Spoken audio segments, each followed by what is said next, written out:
Okay, well, you're very welcome, everyone. My name is Davy Phillip. I'm in the Wellbeing Economy Alliance Hub steering group, and we're delighted you've joined us in this webinar today, part of our Culture Creatives, exploring the art of the wellbeing economy.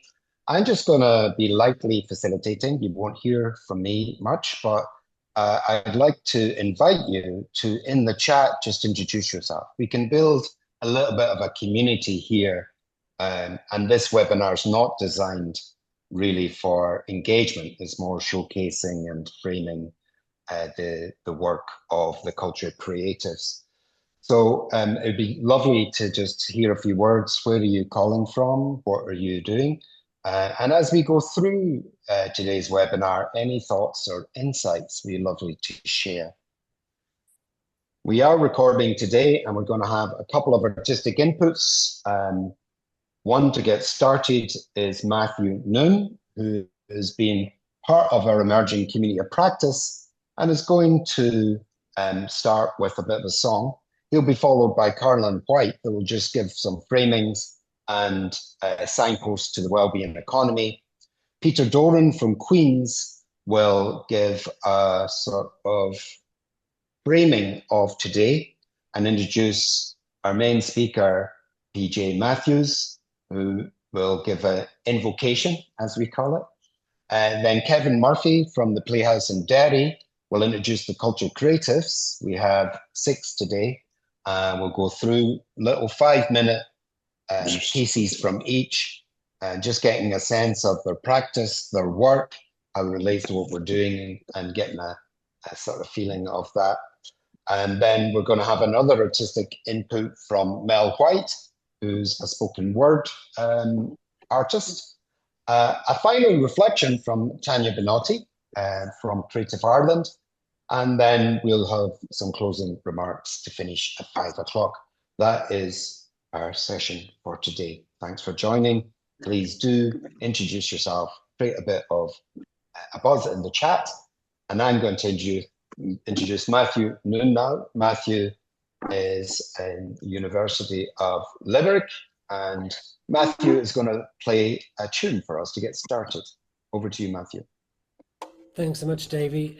So I'm going to play a traditional tune on a non-traditional instrument right now. Well, a non-traditional to Irish traditional music anyway.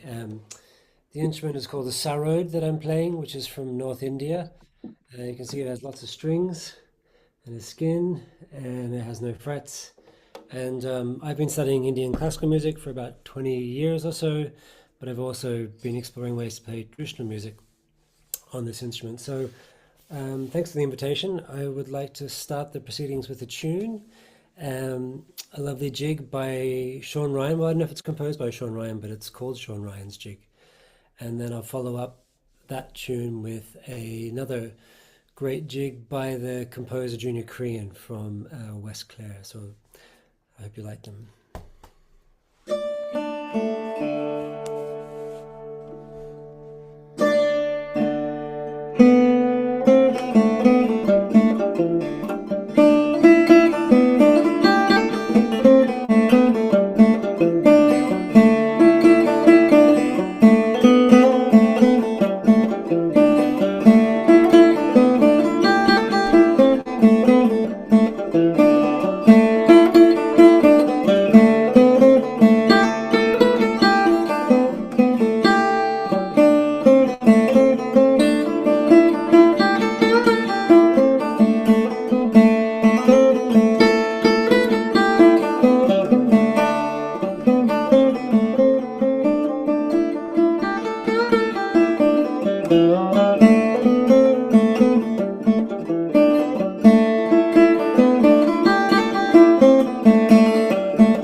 have it.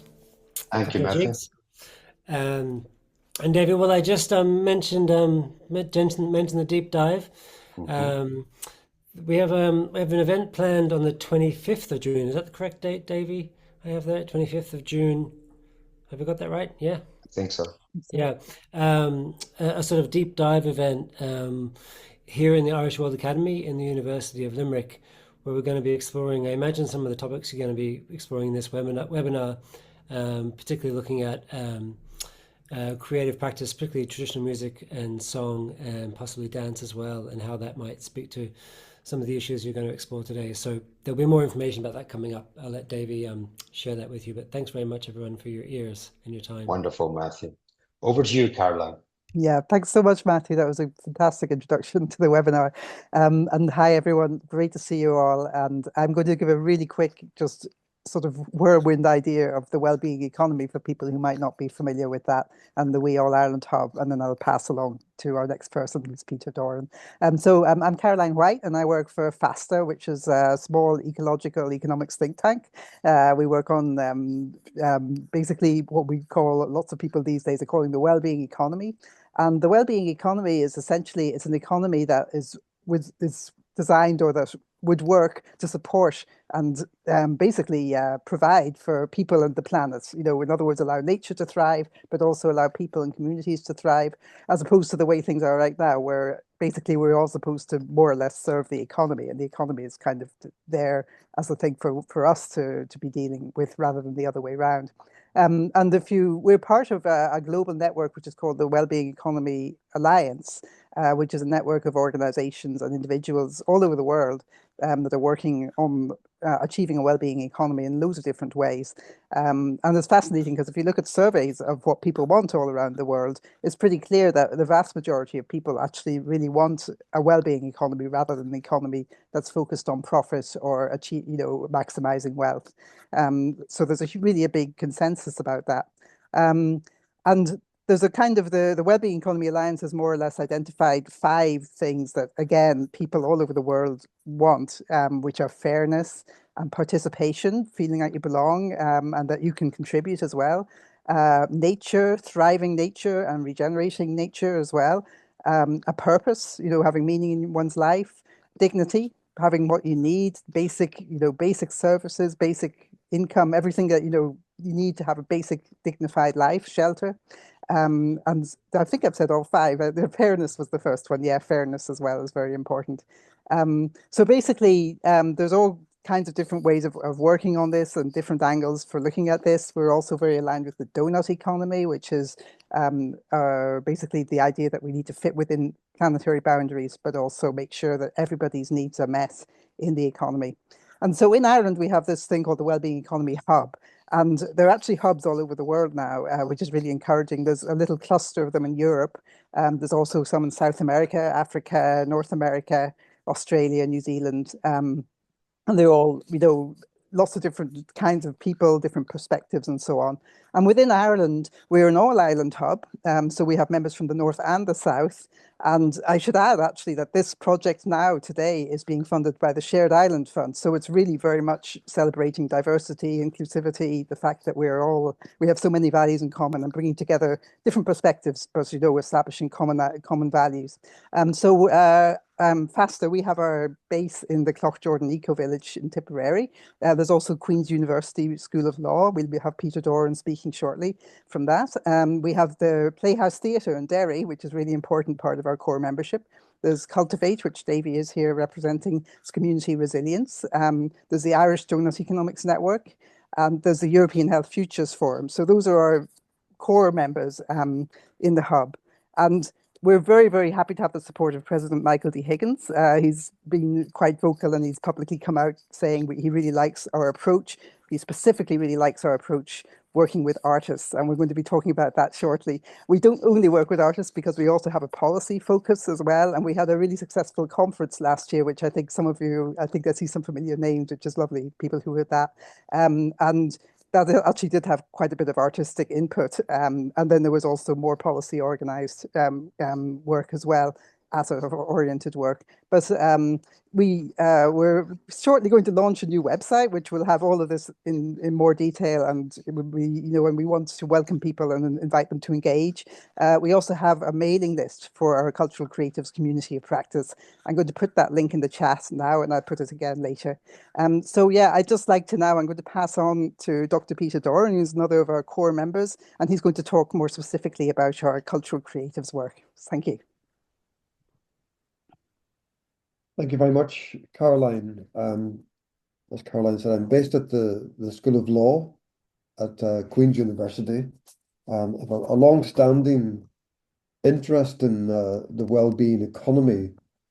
And I just would like to note that it was interesting how our focus on the community of practice for cultural activists and those with an interest in the cultural framing of this transition came about. It began really with a conversation among the members of WEAll Ireland, right at the margins. It wasn't part of the formal agenda, actually, to begin with, this notion that we would foreground and begin to focus on culture, meaning, even spirituality and practice and disposition. It was a very early conversation with one of our colleagues, Sean. So there's a little parable there about how things emerge, the unexpected, and just the openness. And I thank colleagues for their openness in foregrounding the importance of this particular project or dimension of our work, which is the convening, the invocation, the calling for a community of practice to those who want to embrace what we call the art of the well-being economy. And as part of our efforts to convene, invoke this community of practice, we published a document last year. And I'm going to share a couple of paragraphs. At one point, we debated whether we would call this a call to action. And I must say, I think it was also a call to pause, to think about how we might do things differently and step out of the paradigm, perhaps, that we're challenging, to think deeply about what that means, and how some of the changes and transitions that we aspire to are often prefigured in the realm of culture, song, the contemplative, those different temporalities that are all around us. So let me just give you a few paragraphs, and I may pause once or twice just to let you linger with some of the words and choose or pick out the bits that have a particular resonance for you. Our proposed platform is a community of practice for cultural creatives to animate and curate an island-wide conversation on emergent social imaginaries. That's an important phrase for us, and the well-being economy. For our practice-based inquiry, our collective inquiry, we shall draw from our island histories, narratives, mythologies, and ways of knowing that are often first questioned, explored, and generated in the arts and performance, in music and song, verse, movement, film, theatre, writing, and other socially engaged forms. In the words of George Poe, communities of practice are of vital importance because through them people grow the necessary capabilities and structures that enable a new system to emerge. Not as a social movement taking over institutions by force, but by growing into a system of influence and thus becoming the new mainstream, making old structures obsolete as we proceed. There's a gentle prefiguring, if you like, in our practice. That's our invitation. And I think those who are skilled and versed in the arts are often great companions in that kind of journey. Our ethos and values will be sustained and cultivated by a continuation of our practice of deep dives, combining conviviality, learning, celebration, performance, and peer-to-peer support for our respective engagements across the emergent movement for a well-being economy. So we see ourselves in an interesting relationship to the more formal policy conversation which the governments in both parts of the island actually have embraced around these well-being frameworks, which are often led by conversations about metrics, about objective things, measuring, capturing, and are often the conversation, if you like, is part of the existing policy paradigm around manipulation, changing the existing metrics. We're trying to do something a little bit different, to lean into the same space, but to do that in a way that is a bit more creative and provides a space, generates a space for moving outside of the conventional dominant economic narratives, acknowledging that the economy is not just a sphere of the cognitive, a sphere of numbers, a sphere of control, but a sensorium, if you like, that has captivated us, our minds, our attention, our emotions, even our subjectivity. Above all, we are citizens working and living in deep solidarity with the more than human, engaged with new forms of activism that combine deep care with emergent practices of transformation and regeneration. Our community of practice supports our aspiration to think with and be with, for we are relations before we are. We relate, therefore we are. We are part of a movement because we have shared, participated in, and created stories that move us, comfort us in the face of failure, and call us into deep solidarity, listening to collective, unuttered wisdom, nurturing intrinsic rather than productive value.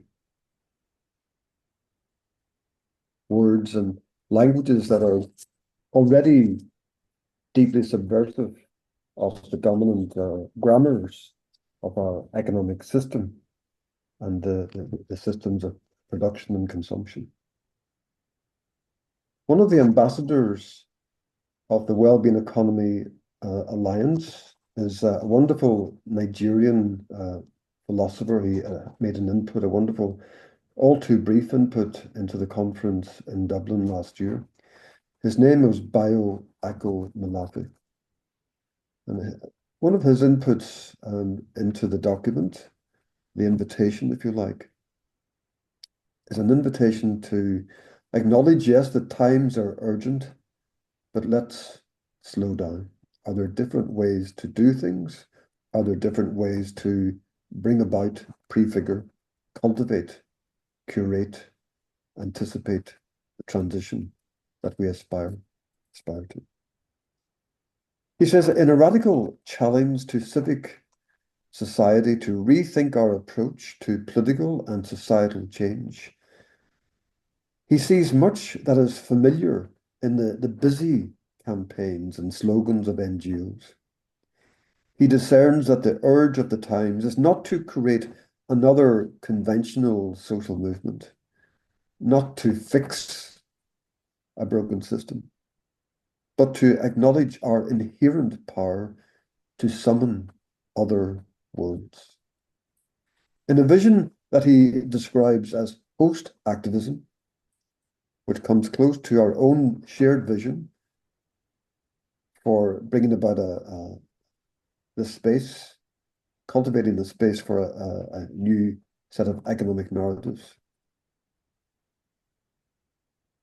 He describes the commitment to the art of the well-being economy in these terms, in terms of a new movement. In these human-scaled circles of rejuvenation, we will weave a new social fabric.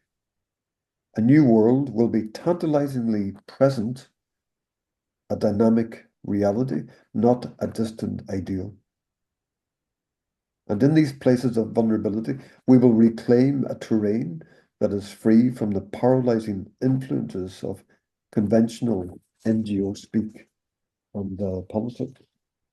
Another wonderful contributor to a past webinar was Professor Tim Jackson, who offered some beautiful words of advice and support.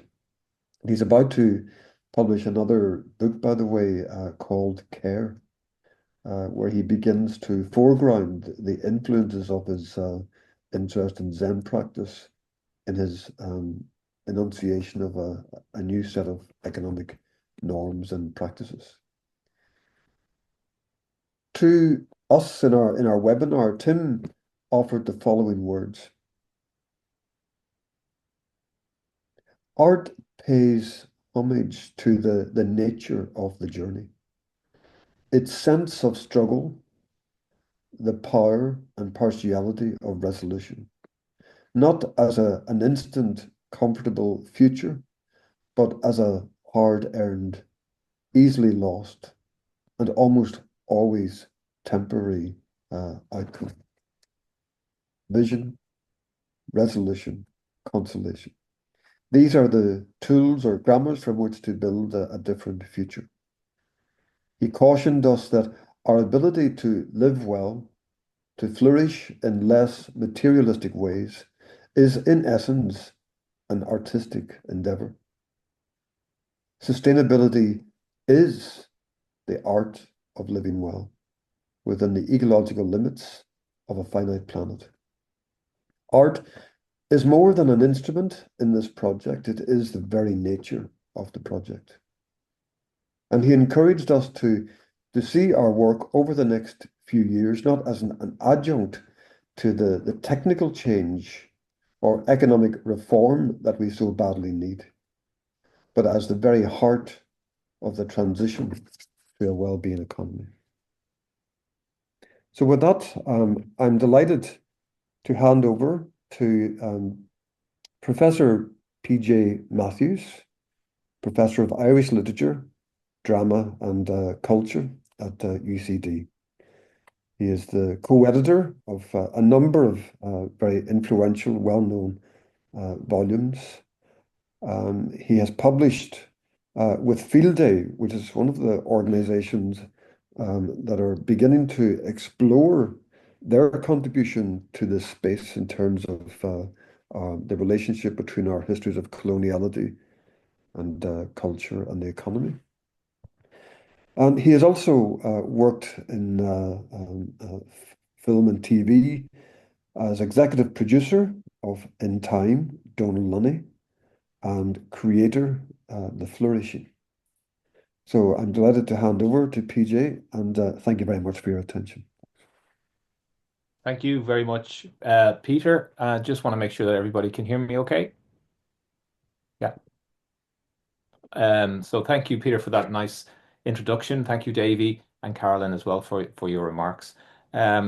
So it's a great pleasure to be here and to have the honor of giving an evocation. So I suppose my job is really to set the context to some degree and to draw on some of my work on the role of culture in social transformation, in understanding how we can build a better future.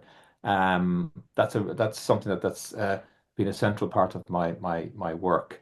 The role of art, of theatre, of literature in the public square, the relationship between ideas, art, and new narratives, new possibilities, building new futures.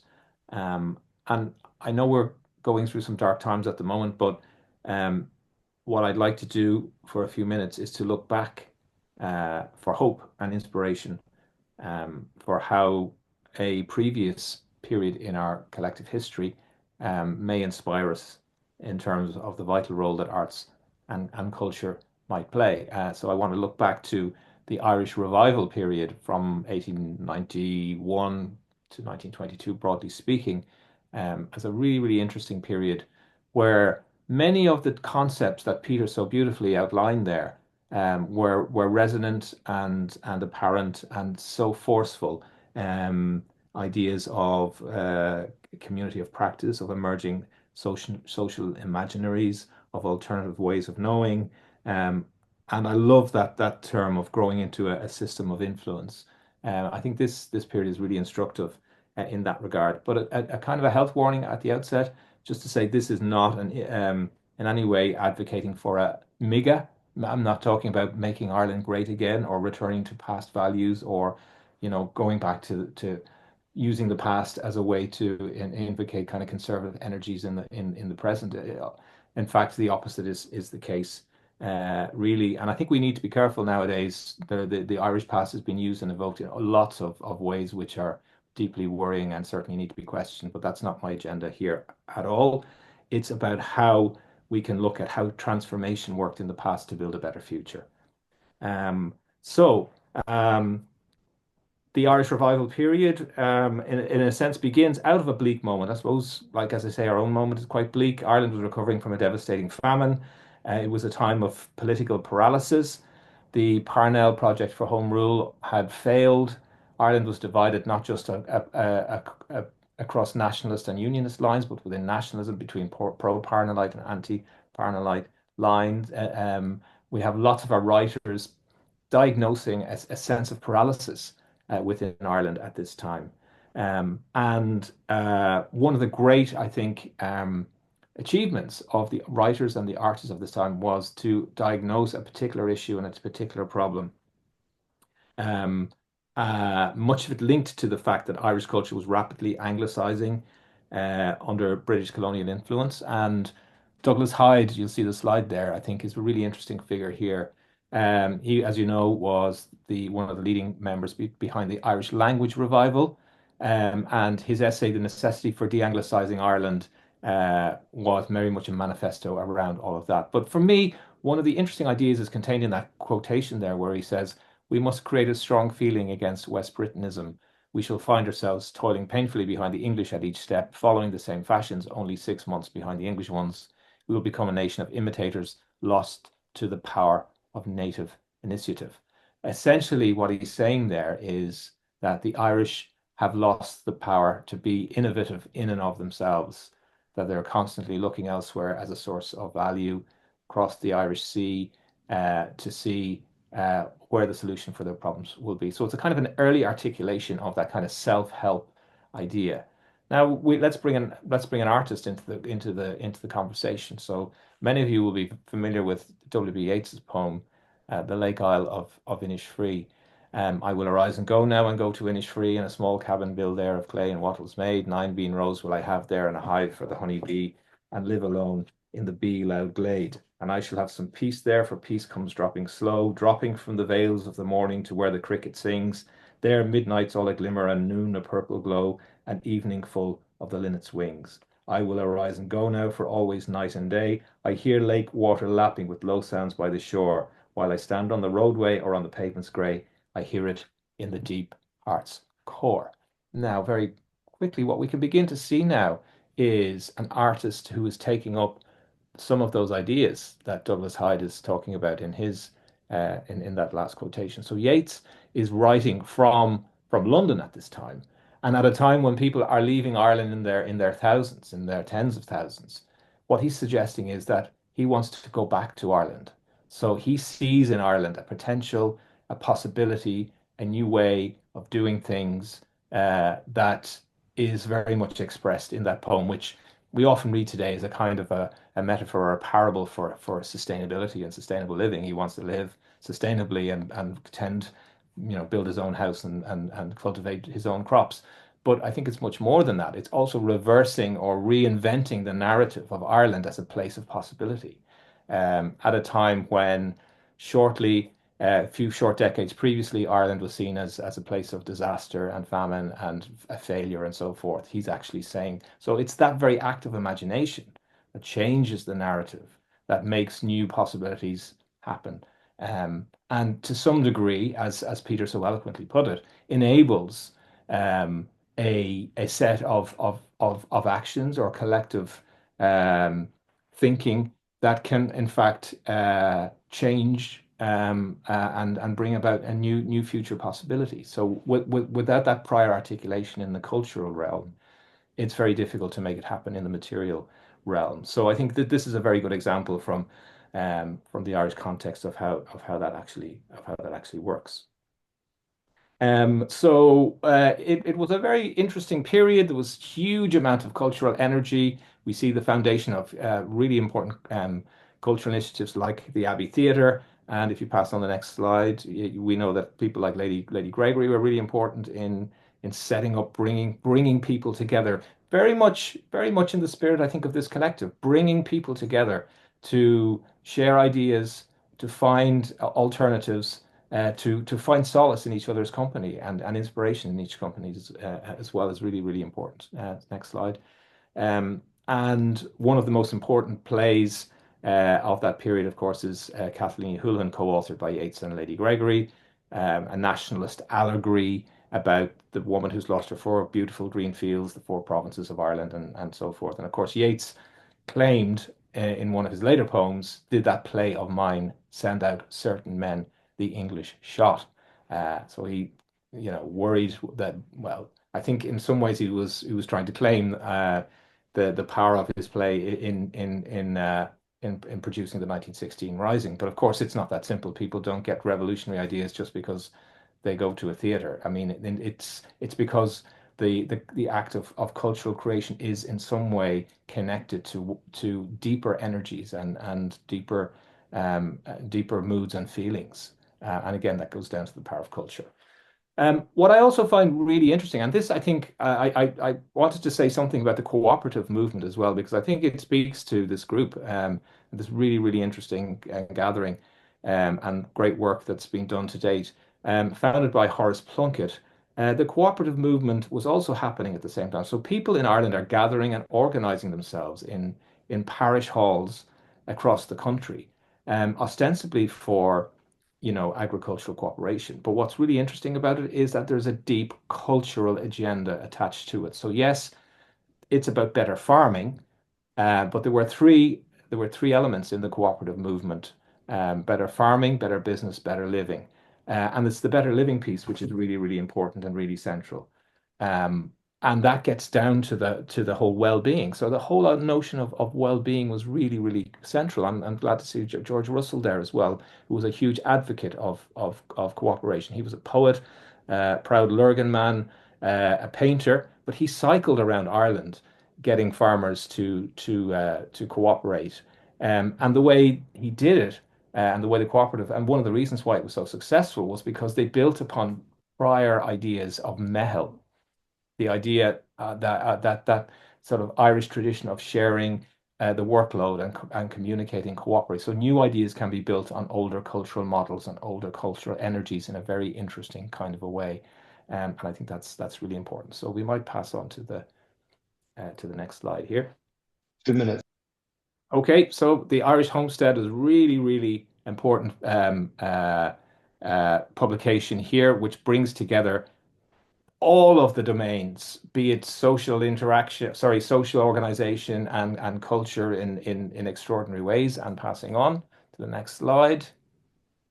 Yeah, I just wanted to mention Synge's play, The Playboy of the Western World, as again an extraordinary moment of creativity, a flash that got people exercised and energized in the theatre to such a degree that it provoked massive, not just a reaction, but almost riots in the theatre. So that culture can, in fact, have that power to disrupt and to produce these new moments of possibility. But what I will say and sing, and I'm going to come to a close, and that's the final slide. There is just an ad from the in the newspaper around those riots. One of the things I will say about Singh is that in his writing, in his preface to the Playboy of the Western World, he said, one must have reality and one must have joy. So the idea that art needs to be joyful, it needs to be communal, and not overly didactic. And I think that's something that we all need to be wary of and have in mind as we go about our artistic practice. We all want to change the world, but the power of culture is an important thing. But when culture slides over to the realm of infomercial, it loses certain potency. If the agenda and the moralizing and the propaganda becomes the message, that's something that we need to be a bit wary of. But there's no sense of any of that in this room. It's a wonderful collection of people. I'm delighted to be here, and thank you so much. I'm sorry I raced through those slides, but I know we're under time limits and we have to pass on, and I want to give room to the next contributors. So thank you very much for the invitation, and I look forward to the rest of the contributions. Thank you. Thank you very much, PJ. Really fascinating kind of look at the Irish revival and some really important shared lessons for today, I think. And you covered some of the things that I might have said about helping us tune in to what's happening culturally today. I think so. The role of the arts in particular around firstly kind of helping us steward our cultural heritage, if you like, the stories of meaning from before that can be applied again today. You mentioned Mehel as one of those kind of cultural movements, if you like, and that idea that sharing the burden, working cooperatively, effectively a cultural kind of space that brings us together. I think the arts has a great role in helping steward those bits of heritage and making them relevant for today. I think you also talked about very much around the Playboy of the Western World, about that being that other role of the arts, making a mark, if you like, what you talked about, kind of disrupting in some ways to create change. I think that's a very distinctive role that the arts can also play. But I also think there's this idea around creating meaning together, making sense of the world that we live in now and the possibilities that it might point to in the future, that more imaginative space that is there, that the arts plays a role in. And very good, again, to remind ourselves about the dangers of where we slip into, as you called it, infomercial, I think is what you said, or heading towards propaganda. It's the deeper meaning that we gain from being engaged in making culture and remaking culture together that really matters here, I think. And maybe just one other note before we're going to hear from current cultural creatives in a moment. I suppose that simple idea of the creative process in and of itself, where it enables people, usually people across difference, to gather together in a space that is safe but playful, imaginative, can lead to the potential of change. And then the act of making something together and how that stretches people in ways that they might not have been able to do starts to kind of give us a sense of transformation. And then, interestingly, the sharing of whatever it is we're making together with others, that performative element also has something to offer here in this space. But thank you so much for helping us tune in to the idea of, I guess, what it's like, what cultural creativity and the role it has in society, and also, I suppose, to a certain degree, what it's like to be a cultural creative. And we're about to hear from 6 such cultural creatives, and my job here, sitting in what I realize, of course, is a room now that you can see the sort of shabby chic aspect of the playhouse there in the roof, but from a theatre in Derry that's engaged in this kind of work, it's really nice to be able to kind of talk about what's happening today and the people that are active, of which there are many. And as we can see, even in the idea around Creative Ireland and how that's flourishing, and even within the Creative Ireland and the Shared Ireland space, where you can see work with the arts in climate action is extraordinarily powerful at the moment. I think there is much to be very hopeful about. So I'm going to start, and as I'm on a device that I don't see everyone, I really do hope that Niamh is here. I can see you now, Niamh, you are here. Niamh is a Belfast-based poet, and there's so many things we could talk about with Niamh, but I'm choosing to talk about the One Young World Summit that you performed at, and also the fact that you're a poet in residence for Her Story Ireland and TransLink, and coordinator of the North Belfast Festival 2025. You've done some great work with the Playhouse recently on Field Day. So delighted that you're here, and just handing over to you, Niamh. Thank you so much, Kevin. Honestly, this is such a pleasure to be in front of you all. Thank you. Can you all hear me okay? Thank you for having me. It's a pleasure, and I'm sitting here taking notes like crazy because I'm learning so much, and I love the idea of being playful and imaginative with poetry. Oftentimes when I take poetry workshops or eco workshops, I always start with, the earth is what we all have in common by Wendell Berry, and it brings people together, but keeping it playful, keeping it light. I'm just going to do a couple of minutes of things that I've maybe done in the past and I'm currently part of.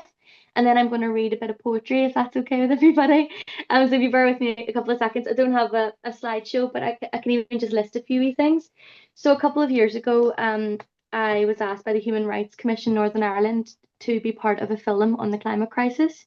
It really stuck out to me because for the first time in my life, I was kind of sitting there in a room with academics who were just scientists, really unbelievable minds about the climate crisis, and I was sitting there as the mere poet who had to try and construct something from all this knowledge. But it really struck a chord with me that they chose poetry as their medium to get that message across and to bring that to the world. So we did a film called It Seems, and it was all about the climate crisis. And then we went on, I did another film with the the Business in the Community Northern Ireland, which was called Defining Hope. And it's this thin line, it was mentioned earlier, between how do you approach a topic like this without maybe seeming preachy, where people turn off, but also getting your point across. And I think poetry is a gorgeous way of trying to toe that, trying to balance that tightrope so people don't switch off and you don't feel like you're screaming at them or you're standing in a soapbox.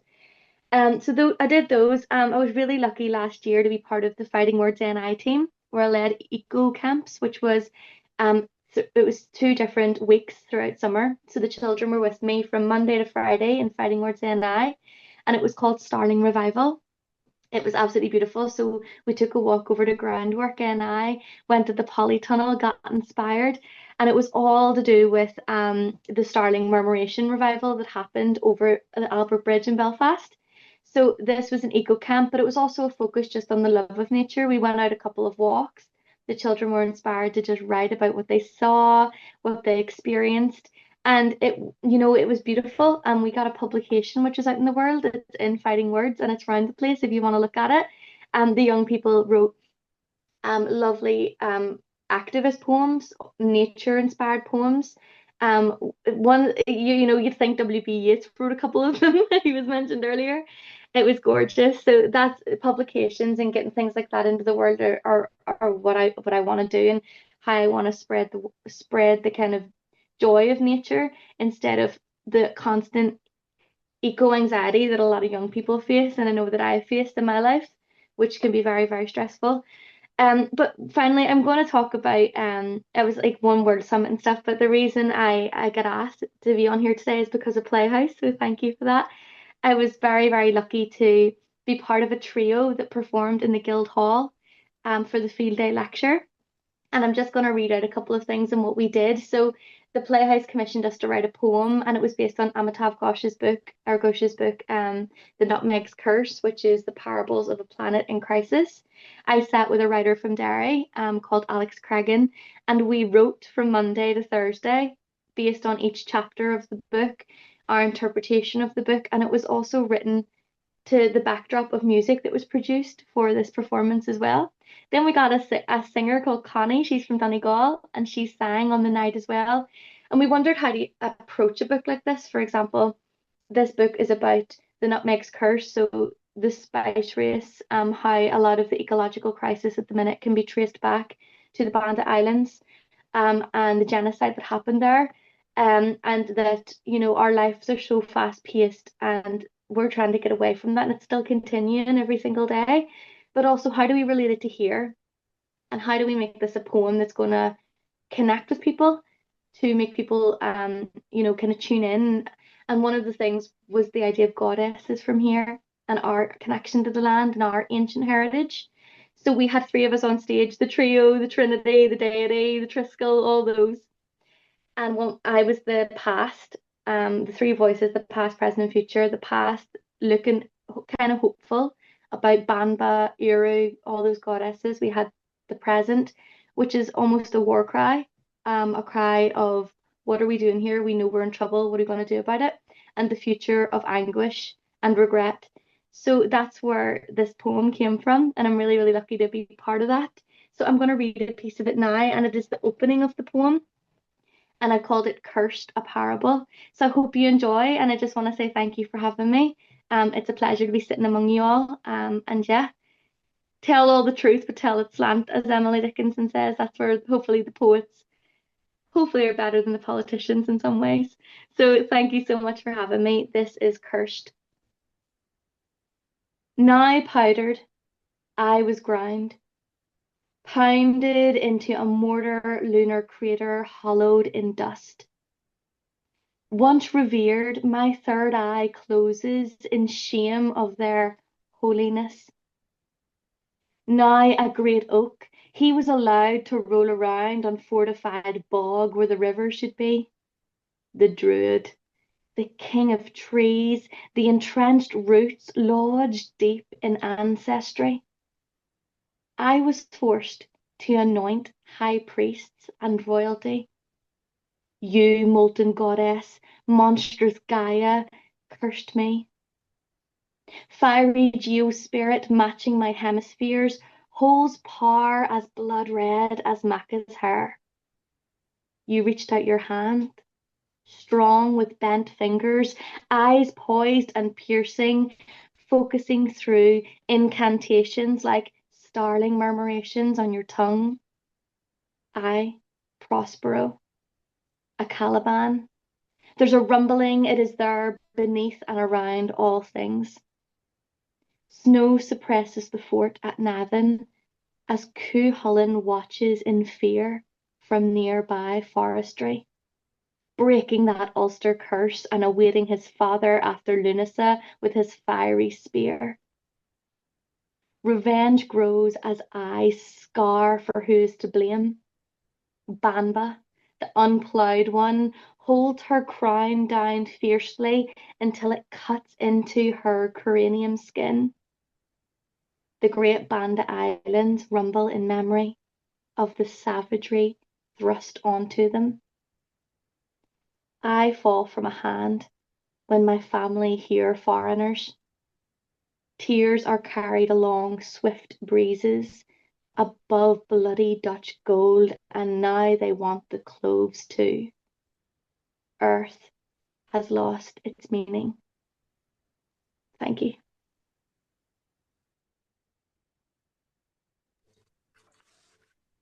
Fantastic, Niamh. Thank you so much. And thank you for being so moving things along wonderfully. Next, we have Donal. Donal, I know you're well able to introduce yourself, but really good to have you as a filmmaker here from On Your Pictures. So over to you. Thanks so much, Kevin, and thanks everybody. It's hard to follow in the spirit of Banva. Thank you so much, Niamh, for invoking her, but my best. The Evil Horde is Misha Donal O'Callagher, a kind live O Cashel Moon Conti Tibridarn in youth. So I'm Donal O'Callagher speaking here with you from Cashel in Munster in County Tipperary today. I'm a filmmaker working in both artist moving image work and in documentary. And in parallel to my own creative work, I worked as a freelance director and editor for over 10 years on EcoEye, Ireland's influential environmental television series that ran for 20 years on RTE with Duncan Stewart and all the amazing crew at Earth Horizon Productions. And even though it was inspiring to be part of the movement raising environmental and ecological concerns in the public consciousness over those years, it was also really disconcerting to see that despite the increasing awareness and the incredible work of so many, the depressing reality was that the climate and ecological crisis was only getting worse year after year after year. And for me, it always begged the question, what mindset, what underlying philosophy, what worldview was driving this collective suicidal behavior by our own human species to consume and destroy the very life systems that are supporting us? And that question took me on quite a few journeys over the years into many disciplines, quite often way outside of my own comfort zone as a filmmaker and as a creative. But the one thing that always kept bringing me back to, was the central place of story and of storytelling in all of this. To the old stories that we continue to live under. We only need to turn on the news at present to see how ugly and degenerative this old story has become, and also to the possibilities of new stories that we might begin telling in order to find new ways of moving forward together. So there are three key thinkers that have deeply informed my own evolving ecological storytelling creative practice in response to all of this. So that is what I want to share with you today. So the first of these is cultural historian Thomas Berry. In his landmark essay entitled The New Story from 1978, Thomas Berry offers us an overarching cultural historical framework for understanding our ongoing ecological crisis through the lens of story. He wrote that we are in trouble now because we are in between stories. The old story is no longer functioning and we have yet to fully articulate the new story. So naturally for me as a storyteller, this old story, new story framework struck a deep, deep chord. But of course, we have to ask the question, how does one navigate this massive paradigm shift from the old story to a new story? And this, of course, is the great question occupying hundreds of thousands, if not millions of people around the world at present, including probably all of us here on this webinar today. In my ongoing research over the years, I've come across an incredible multitude of frameworks and resources available that look at just this transformation. And from all of those, there are two other key thinkers in addition to Thomas Berry that have resonated deeply with my own values and evolving creative practice. So this brings us to the work of American eco-philosopher Joanna Macy. The incredible Joanna Macy, who will turn 96 this year, has developed an experiential and creative workshop methodology called Active Hope that has been tried and tested in over 30 countries worldwide over the past 45 years. As part of my own creative practice development, and we talked about communities of practice earlier, and they're becoming so essential and important to my own life. So as part of my own creative practice, I've been part of an ongoing Active Hope community of practice now for the past 5 years that meets monthly in County Galway. And this past weekend, I attended the first annual All Ireland Active Hope Facilitators Retreat in Dublin, where I shared a workshop on ecological storytelling. Known by a number of different names over the years, including despair and empowerment work and deep ecology work, Active Hope takes participants on a deeply personal spiral of engagement with the ecological, social, and cultural realities of our times.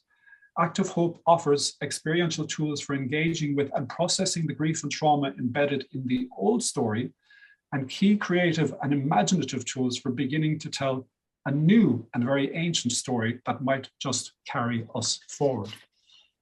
So this brings us to the third main thinker informing this ecological story focus in my evolving creative practice. While Thomas Berry provides us with a wide-ranging cultural and historical old story, new story framework, and Joanna Macy provides us with both experiential and creative methodologies for engaging with this framework, author and Zen teacher David Loy provides us with a deep ecology, reflective, and meditative practice for integrating these realizations into our very being through his work in Eco-Dharma.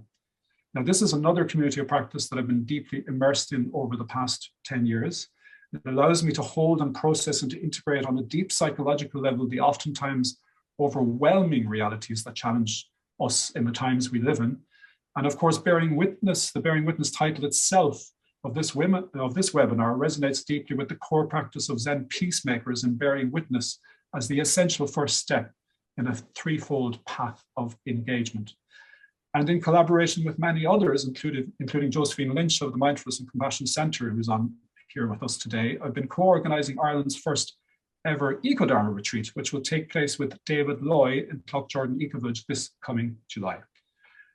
If there was a fourth stream to all of this work, it would be our own native indigenous culture, our culture duchas, but that is for another day. So in summary, with ecological storytelling, I'm attempting to bring these perspectives together in creative, experiential, and reflective ways to inspire and empower people in all fields in their engagements with the great challenges of our times. This evolving creative practice is manifesting through three main streams, including workshops, involvement in three main communities of practice, including this WEAll Cultural Creatives initiative, and through new film projects that are integrating ecological storytelling, including a new film entitled Seeding the Future that is being developed with the support of Stephen Ray. You can see previews of this new film and find resources and links to all that I've referenced here today on my website on newpictures.com and on ecologicalstorytelling.com. So in summary, I think that it's really important to remember that although we live in challenging times, we also live in potentially inspiring and transformative times. And I can't even begin to share with you how deeply, deeply grateful I am to my fellow community of practice colleagues, many of whom are here present today, for holding a space where this type of transformative psychological engagement can take place. The míle buíochas as ocht an chuid obair go léir atá idir lámh agah tuair ara díobh agus le gach anach. Thank you. Thank you so much, Donal. Truth-telling, I think we heard from Niamh, and we're hearing from you that making this transformation is a creative practice amongst so many other things. So I'm going to talk about the next couple of cultural creatives. We're going to hear from first Sarah Walmsley, who's a visiting scholar at QUD and a creative musician and a composer who's doing some really interesting work. And then we're going to follow up with Erin Bailey, who's an activist and a DJ. Just to give you a sense, Erin, that it's coming up, it would be nice for one to flow into the other. And just moving on to you, Sarah, right now. Looking forward to hearing your presentation. Okay, hi everyone. So I'm going to focus on a project which is addressing communities' experience of flooding. And this is the Blueprint project, which is led by climate scientists from University College Cork. It's a Creative Ireland climate action project, and it's bringing together also Mayo and Derry Council along with our arts partner, which is the Playhouse in Derry. The focus was on exploring creative engagement and co-creation for communicating climate risk to communities, but with these findings then to feed to a creative toolkit that local authorities and policymakers might find useful. So the project really went around the sharing of stories. So I started with interviews and sound walks because I'm working through sound and sort of performance arts. And the accounts of lived experience were revealing trauma. And as we moved into co-creation workshops, a number of participants repeated a wish to find a new language that's not that of victimhood. And so that was a motivation for a poetry workshop. So we had a performance workshop where we did a warm-up, getting into our body and breathing and body percussion. And then we looked at an example of good writing. So that was Cahill Gibran, the river, and we played with how you can recite and play with words. And then their first bit of writing was while they were listening to John Luther Adams become Ocean. And that moved into a performance task, which included as a stimulus, inverted commas probably, Northern Ireland policy document around the issue of climate change. And so they had to write a 3-sentence poem, which would include also a line of official language out of that document. So the language of the emerging poetry was very interesting. And when we interwove the poems, we landed suddenly with a performance poetry piece. But I think one of the questions was, this was women, who gave this language to the women? And then realizing no one gave it to them. They gave it to themselves. So thus they were being empowered, but they were empowering themselves. So this has gone to some public events, and it allows lived experience to be heard by policymakers. So the extract you're going to hear is coming from a larger immersive sound installation piece. It's intending to set the narrative of lived experience within the wider context of climate data. So that data appears here as a sonified musical background to what you hear. So let you hear, and then I'll tell you something Storm else. gathered outside while I busied myself inside. Carried by a powerful energy from an unknown force to where? A gentle breeze, calmed to a still. It started with raindrops dancing happily in the yard. Its deep dark centre swirling me out into more intense but brighter colours. The raindrops fell and fell. A welcome break in the tension of the atmosphere.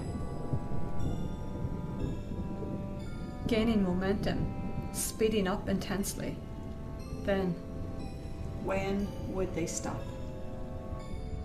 How long did it take before I noticed the warm air cool and the drops becoming sheets of grey? Slowing down into calmer colours of blues, lighter and lighter. Swirling, racing, black water. So when you start to consider the social impact of the creative engagement that these people were going through, well, first of all, for me as the artist, you do realise flooding, the lived experience of flooding, it's traumatic. So I'd say creative engagement, it gives you a space and possibility for transformation. And I think the challenge for us with this project is how you build on this shared learning at a community level and also at a policy making level. And the dissemination of all our project outputs, they have transformation as an overarching theme. So for example, me using practice as research, I'm focusing on the transformative process, how you move from artistic to active citizenship. So just to summarize that, creative engagement can function as communication. Lived experience needs to feed to policy decisions. Lived experience expressed through a medium of art to policymakers, it's non-confrontational. It can be heard very differently than a report or a presentation. And then my final thing to say, which I think is actually really important, participation in the arts for an individual is actually them investing in their communities around difficult issues. And for some, in this case, finding a new language to talk about their experience of flooding has been healing, thereby supporting their ultimate resilience. And that's me.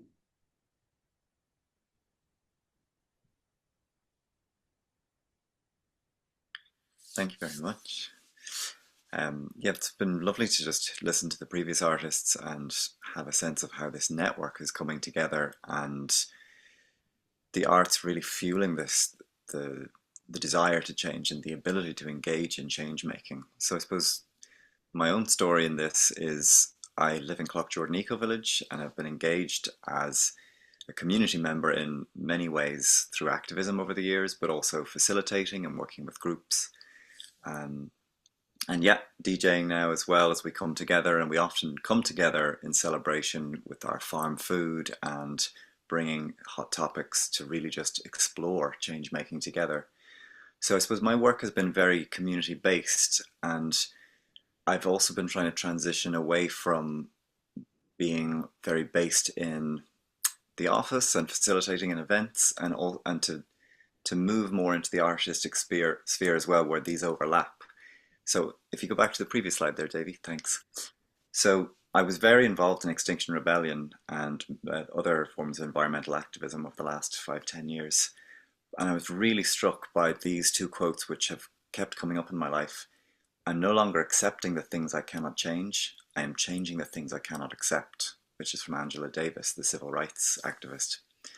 And alongside that, the Serenity Prayer, which is grant me the serenity to accept the things I cannot change, the courage to change the things I can, and the wisdom to know the difference. And these two quotes have been very powerful in my life as both an activist and someone with meditation as a huge spiritual practice. And I was just struck by how to really meaningfully engage in our world and take what's happening to heart and to really take that in like an act of hope, the work that Donal introduced, Joanna Macy's, to really feel what's happening, the crises, and then to allow ourselves to be impacted by that. And then from that place to act, like that has been so transformational in my life. And that's very connected to the sense of urgency and the crisis that we face. And on the one hand, the power that goes with that can be seen as very different from the kind of inner power and resilience we find when we just accept the world exactly how it is, regardless of what we perceive needs to change. And people explore this in so many ways, whether it be through meditation, any other spiritual practice, or just continuing to feel like savoring life, as well as this desire to save it in the activism sphere. So these two draws in my life have felt very opposing at times, and at other times very complementary. So I pitched this project to the Creative Community Fund and was successful. So huge gratitude to Creative Ireland Tipperary. I got to explore this project last year over the course of the year. And really, I got to merge between my interest in music and connecting with people and community work. And it all came together as I interviewed meditators in the community or anyone with a spiritual practice of contemplation. And I also interviewed local activists. And from the voice recordings of these interviews, I took snippets, insights, ways that they were telling their own experience. And I got to weave together a narrative that explored these two themes as opposites and complementary. So the two pieces are published on Mixcloud, which is a platform, thanks Davey, a platform for mainly sharing music, and I'm currently going to get them up on YouTube in the next few months. But I worked with the artist Kevin Handy in Dublin to create these two pieces as the artwork to explain them. One is called Accepting Change, and the other is called Changing Acceptance. And really the two pieces, because they're coming from very different places, but ultimately exploring the overlap, I could have called either title, because they offer both an exploration of the theme of acceptance or of change, and they also offer critique. And now the critique on one hand of activism is that when we engage really powerfully and with a lot of conviction, there can be a strong us and them scenario that comes about, which is actually really counterintuitive to the changes we're trying to produce. And you could offer the critique on contemplation and spiritual practice, that it can become quite detached and less engaged in lessening suffering in the we see in the world. So I'll just give that as a sense of what was involved. The two pieces are 20 minutes each, and you can listen to them with headphones. And I do really recommend headphones to listen, because I am still learning about the mastering process. So the voices and the music that it's overlapped with, they didn't always balance as I'd intended, but the headphones actually gives you much more of an immersive sense and balances the vocals. But what I was really struck with was, like, my artistic process, there's very much a letting go into trust for me about the arts as a vehicle for change. And I didn't really have a sense of how the project was going to come about. I just trusted the process. So it was very much telling the story through voices in the community, as well as, obviously, I'm coming from my own specific viewpoint in the inquiry, but I really just trusted that a narrative was going to emerge. I didn't overly try to tailor the questions to link up with each other. I just trusted that this is the work I feel called to do, and it overlaps between activism and where my life feels like it's going right now. So these pieces are the result. So if anyone listens, I'd really love any feedback, and thank you very much. I believe that's my time. Thank you so much, Erin and Sarah. Particularly interesting to hear about acceptance as a part of change. And I suppose you were reflecting a little bit on the inner journey there. And I suppose with Sarah, we were talking about, I guess, some of the inner journey that the community that we're working with Sarah went through. But that idea too, that lived experience is a very strong part of change. It's how it really informs potential for change. And I was also struck with that idea about how creative participation is a civic act. So we're moving towards the last two cultural creatives. Fantastic to have them with us. I'd be grateful again if you could run one into the other. So first of all, we've got Lisa Fingleton. So an artist, writer and grower who cultivates deep-rooted interconnections between art, food, nature and peace, which is something else that has come up in this webinar about what we have learned from making peace together and how that might inform change too. And then we're also going to listen to the Kinship Art Project, which is led by Lennon Taylor, which is Marilyn Lennon and Sean Taylor. So it would be fascinating to hear about that too. So first of all, over to you, Lisa. Lovely, thank you. So just waiting for some slides there. Super. So Davey, I don't know if other people see the slides, I just see myself. Are the slides there?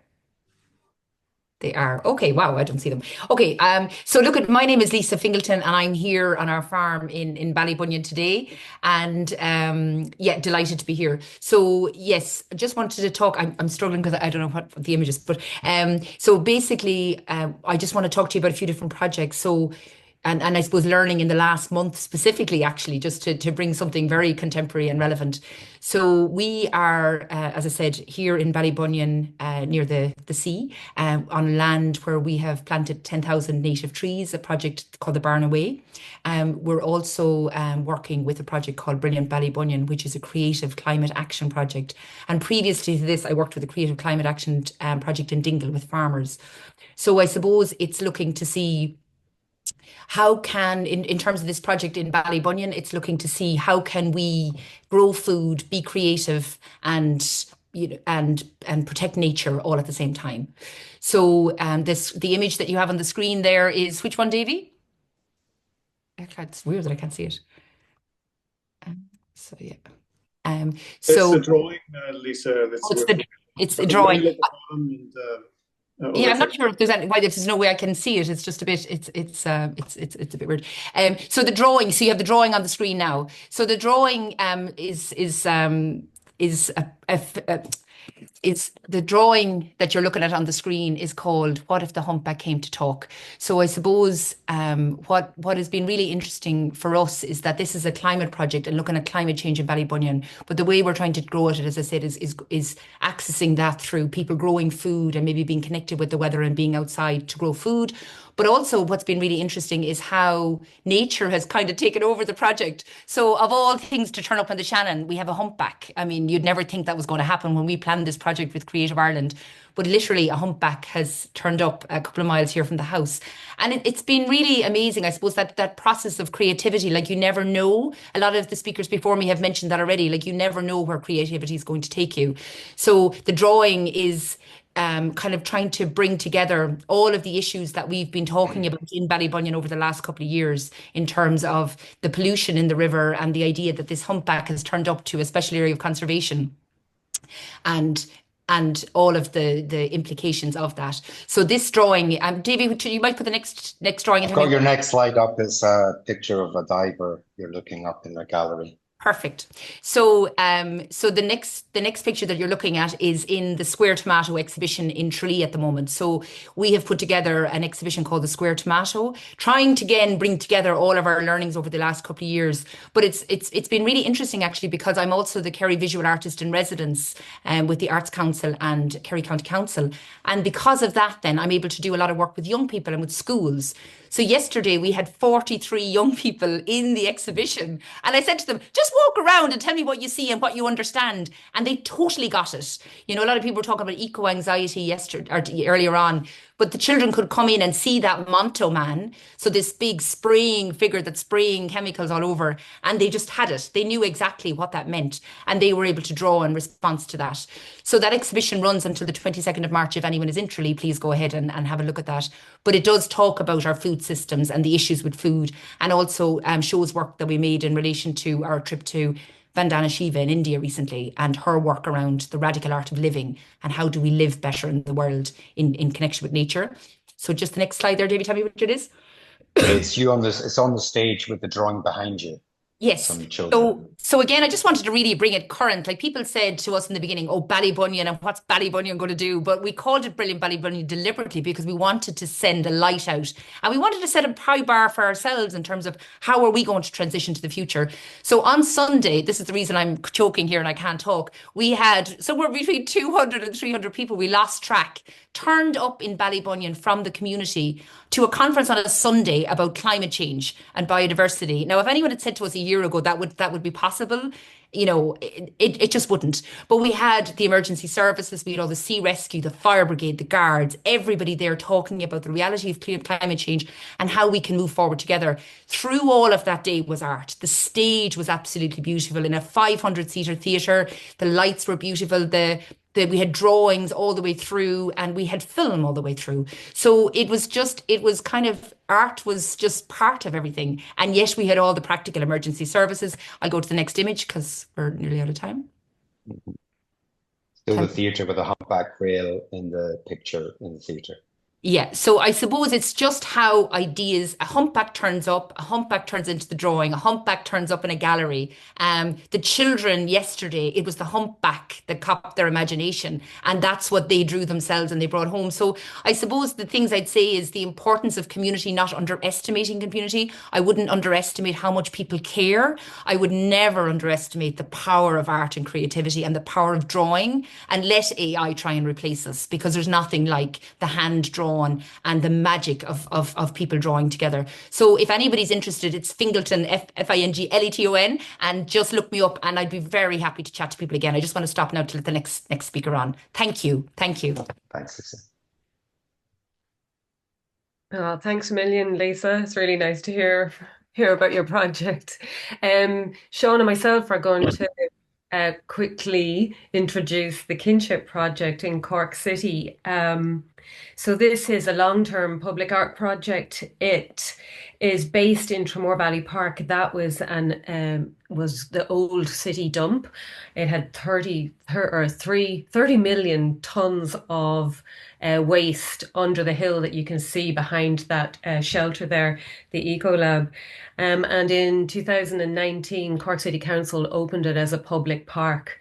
And when Sean and myself pitched this project to Cork City Council, who became our partners in the project, to the Creative Ireland Creative Climate Action Fund, we thought it was just an amazing space because it's a new habitat, but it also has this very complex and sort of dark history of that records our kind of throwaway culture and our waste management processes in the past that were not very good for our planet. Anyway, so the project we pitched was, well, for us it was 5 years, because we believe that these types of projects they're long and they need a long length of time to move ideas at a rate that can be undertaken by people. So the public art project that we proposed was that we wanted to create an artwork that helped to reimagine what a public park might be, and sort of moving from this idea of a public park as a resource to a habitat that's common ground for human and non-human life. And I mean, that's a very interesting space as well for us to work in, because that park, when we first arrived there 4 years ago, it was very bare. There was a rubber mat had been this remediation process means a rubber mat is placed over the existing waste that is kind of pushed down into the ground, and then a layer of soil is placed over that, and then there is the hopes that an entirely new biosystem is going to grow there. And we propose that to sort of begin a process of engaging with that site and thinking about that site, we sort of proposed 4 strands that we would work on in parallel. And the first one was an architecture project, a competition to build a shelter for the park, which is the first image that you saw there, that thatch and rammed earth shelter. And that kind of has been, that project has been running as a kind of a learning project. We had lots of demonstrations on rammed earth, on thatch, thinking about the Irish water reed, the state of Irish waterways. That building wasn't just about the materials that were used to build the bill, but it also was around conversations on materiality and the provenance of materials. We had over 40 citizen-led events, from joining birds at 5 a.m. in the morning to witness the dawn chorus, to haiku poetry in the rain. And those activities are to continue. And we also had now 12 artist residencies in the park.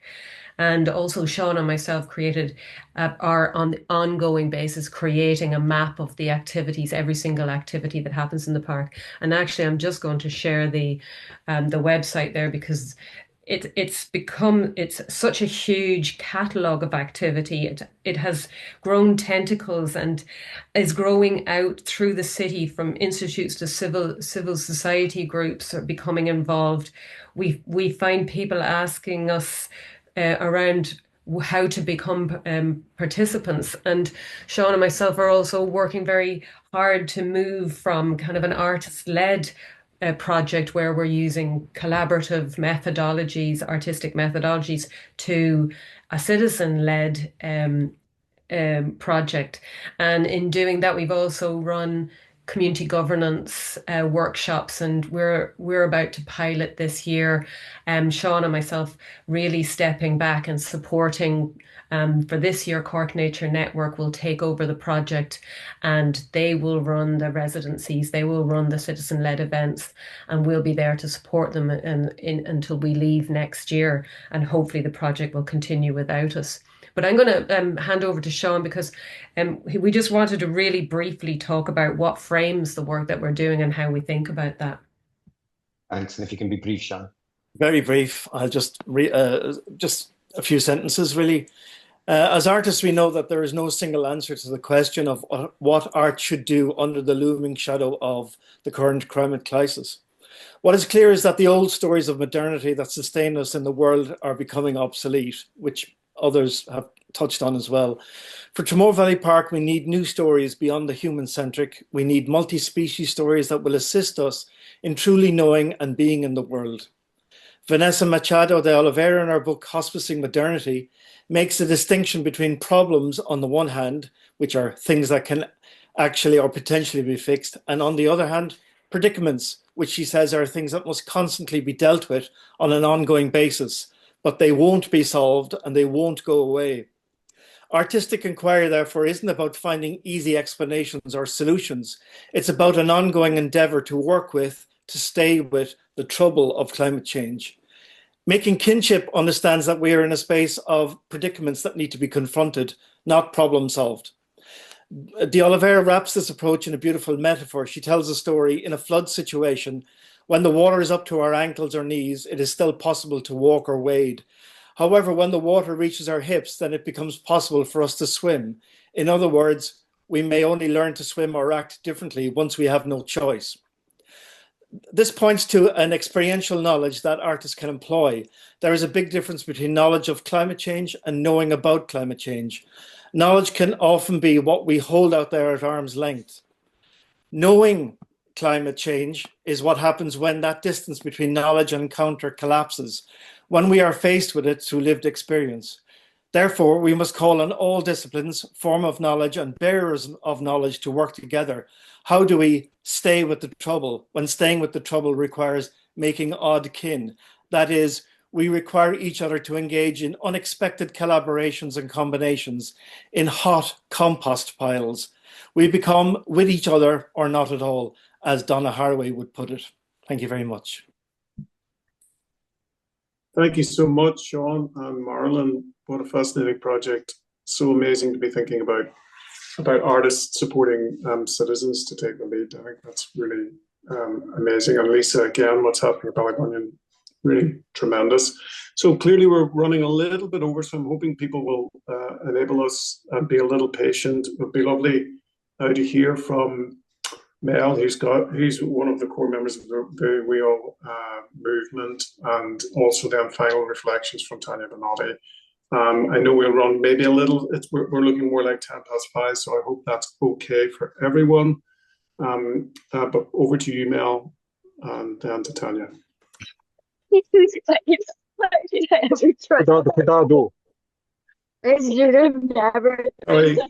Somebody may need to mute if you're not muted. We're hearing quite a lot of Mel. Yeah.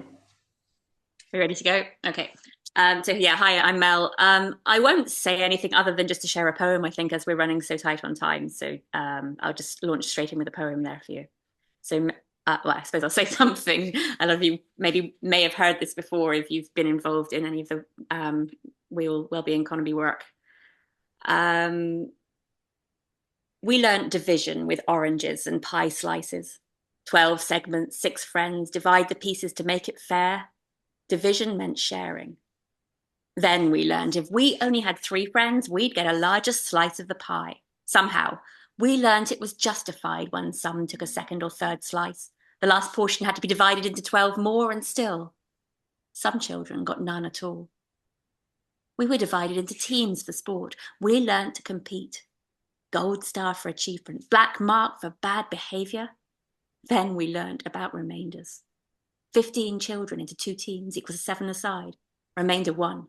1 child on the sidelines, not chosen for either team. We learnt division, tracing outlines of maps with borders between nations. Like pictures in a colouring book, we learnt to stay inside the lines. Learnt to divide neighbours into categories called Protestants and Catholics, Muslims, Jews. Somehow, we learnt to normalise the divide between those who can shop for designer shoes and those born to grow rice, or scavenge for food in landfill sites, or make plastic spoons that are used once then thrown away. We learnt division with superheroes and cartoon villains, good versus evil, us and them. Maintaining a constant supply of baddies provides reassurance that we're the good guys. Somehow, we learnt the importance of divining which views in an argument we read about online represents the dark side. We learnt to identify whose fault it is when we're stuck in traffic, who to blame when we don't get a pay rise, or when we realise the water our dreams have been sailing on is draining out of the bathtub and our hopes are capsizing on a puddle and a bathroom floor. We learnt to scapegoat. We learnt that there's such a thing as right and wrong, and that we know at any given moment which is which, like we are close to some divine source of almighty truth. We have insider information, exclusive access to the instruction manual on the right way to live, and we apply this to the minute detail of our lives, insisting there is a right way to wash the dishes or parent our kids, and we have the authority to inform others they've got it wrong. Somehow, we learnt to deny our commonality, learnt not to notice that we all want to be happy, autonomous, authentic, connected. We all want to find purpose. We all share the same needs. We all need air, food, shelter. We all need a biosphere that can sustain life. We need to reduce the harm we're doing to this planet to net zero. And we also learned at school, it doesn't matter how many times you divide a number, you never get to zero. You end up with smaller and smaller fractions, smaller and smaller fractured parts until our world can't hold together. We need to stop dividing. We need to multiply new ways of thinking. Stitch the world back together like a patchwork quilt. Gather all the fragments and rewrite the curriculum. Instead of learning to divide, we need to learn about mycelium. the network of roots that binds our world together. We need to learn that forests talk to each other. We're as interconnected as flowers and bees. And each time we inhale, we're ingesting the exhale breath of trees. Thank you. Thanks, Mel. Thank you, Mel. For our final reflection, it's a great pleasure to introduce Tania Banotti from Creative Ireland. So I know we're a little over time, but thank you, Tania, for being with us. Those yours. Thanks, Davy. And I won't hold people because I think the vibe is one of us all sort of absorbing the different kinds of contributions from each other. But it's been lovely seeing many friends, collaborators from previous projects. That's been very inspiring for us and myself and my colleague Adele on the call. I haven't been involved in this network before, but I think, as I'm sure you all do, the need for a community of practice, particularly at this time, is hugely, hugely important.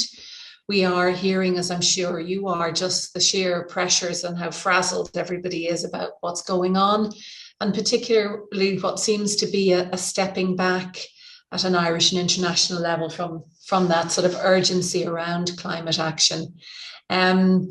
So I think it's really, really important that spaces like these, you can find your people, because to go out into the world and to be brave and to do these kind of projects does require that community of practice. On the other hand, I was at a Sustainable Futures conference in Cork yesterday, and one of the speakers, if he said it once, he said it 3 times, he said this: you are not your audience. You are not your audience. That all the people in that room were people deeply committed in UCC to this kind of work, but that we weren't speaking enough to people outside it. So I suppose what some of you who maybe haven't been involved in our climate action projects can see is what I hope we're doing. As Lisa said, the gift of time, to give artists time to work with communities of place and practice, time to do the kind of work, or to see that kinship needs 5 years, as you were saying, to really get going, Sean, and to feel that it can have legs and be brought on by others. I think what we're learning is that this kind of work really does require that time.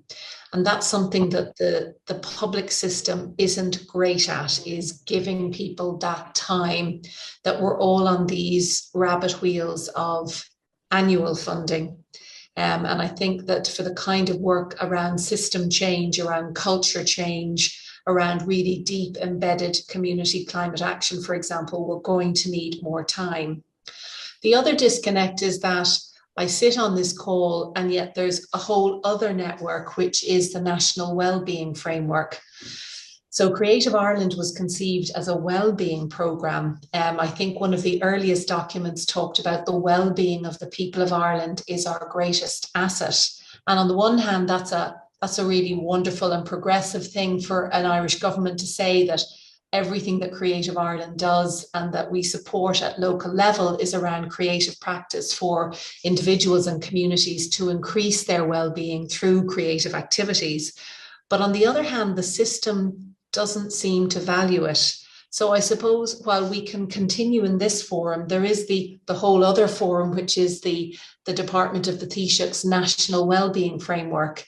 And over there, the system is trying to do some very dry measurement of what do we mean by the well-being of people on the island. What do we mean about being more than an economy? And I think it is a shame to have those two things in parallel. And I know that there can be frustrations, because almost certainly it will boil down to, well, what are the outputs and outcomes that we can track over time, which may not capture the richness of all of your work. But I think it would be something worth thinking about as this network strengthens in its practice and its confidence about articulating the value of this, to also circle back over to the National Wellbeing Framework in the Department of the Taoiseach and go, you're really missing a trick. We're not capturing all the richness of what this network is talking about.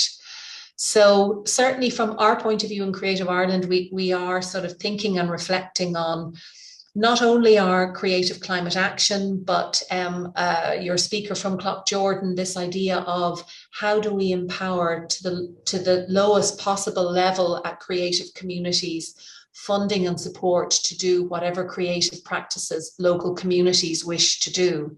And how does that sit alongside all the professional arts practice supported by the likes of the Arts Council of Northern Ireland and the Arts Council of Ireland? So these aren't things that we have resolved, but they are certainly something that we're reflecting on. But most of all, it's just very moving to see certain little seeds that we might have watered in the beginning thrive and grow. And I think the line I'll take, that creative participation is a civic act, is absolutely something that we believe in and that we live. And Sean, the odd kin, yes, there will be odd kin in all of this along the way, and we are working in hot compost piles, but maybe all the better for it, because in that lies richness.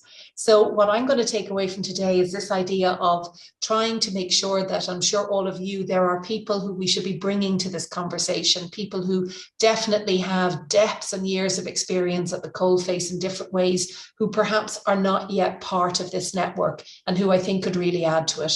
So thank you very much, Davy.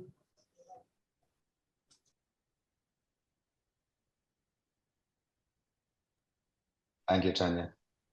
Caroline, you're closing. Sure. Thank you. Thank you so much, everybody. And thank you, Tania, for your final reflections too. And just to very quickly to add to that, I would totally agree with the importance of the wellbeing framework as well. And that whole angle of work and finding ways to weave these two strands together would be incredibly important. We actually had a session at our conference last June about measuring progress, which was very interesting. I put a link in the chat. Anyway, thank you all. I don't want to take everybody's time. We're over time, but I really appreciate all of the inputs and the fantastic range of things that are happening all over the island. I'm also going to repost in the chat our mailing list link, and I would love anybody who isn't already signed up to sign up to that, and we'll all keep in touch. And thanks so much again. Thanks everyone for joining us. I know. Way to close. Thanks, everybody. Thank you all. Bye. Bye. Thank you. Thanks. Thanks so much. Bye now. That was really interesting. Thank you. Thanks so much. Thank you. Take care.